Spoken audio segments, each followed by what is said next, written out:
Hello, I'm Jack Haynes from Motorboat and Yachting magazine, and I'm here to introduce part 2 of MBY's Yachtmaster series. In part 1 we talked about the safety review, but part 2 is all about being a good skipper, and in particular how to take a new crew in and out of a port. With me is John Mendez, who's going to take us through a very simple pilotage plan.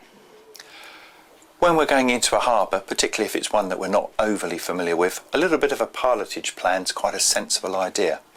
End result is something of this nature. So we've got our basic bearings, basic distances and a few marks to give us an indication of where we're going to go.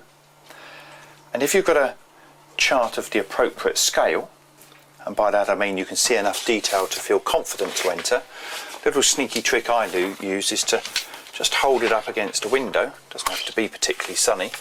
Put a bit of paper over the top and then you can see nicely, and here we go here, very quickly the outline of land, and then we can sketch in a little bit lighter the outline of where chart datum is. So in the space of literally 20 seconds I've got a fairly accurate chartlet showing the information that I need of where the important depths are. Once I've got that bit, I'll lay it back down on the surface. So once I lay my little chartlet I'm going to draw next to the actual chart, I can see that I'm roughly level with that bit of land and this bit of land, and my coastline is in very broad brush terms in the right place. Now I can start inserting my marks.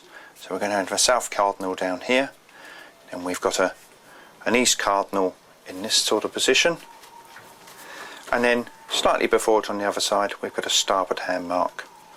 Moving up we've got another starboard hand mark, got another starboard hand mark, and we just keep inserting as many marks as we feel are going to make it easy for us to port hand mark there, a little square on top, another little port hand mark here, and then I'm just going to number them. Remember, starboard hand marks are always odd and port hand marks are always even.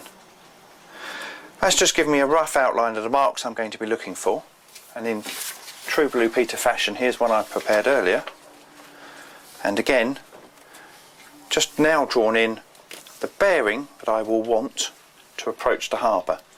And because my chartlet is drawn the same as the chart, I can actually use a plotter against the edge of the page. So when I put the plotter on the chart I'm going to enter in that manner, and my bearing when I line it up is roughly 350. Again, we don't want to be too accurate. I can use the edge of my page, because we drew them both with the edges parallel, put my 350 on. There's my initial bearing. I like the lines on the page to be just about what they are in real life.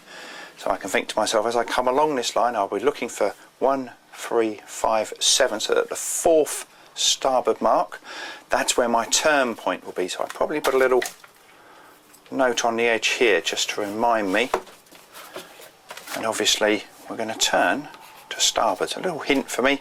I'd then be going on to my next bearing of 028. Now I can refine this a little bit further by looking at the scale of the chart and working out how far these distances are.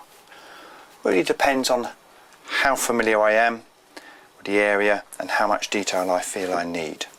So when we look at our chart here, we'd be looking at so there's a mile. So again, we don't have to be massively precise. That's a mile. So we're going to be about 3/4 of a mile. So I'd have a bearing of 350, 0.75 miles. Go back to my distances again.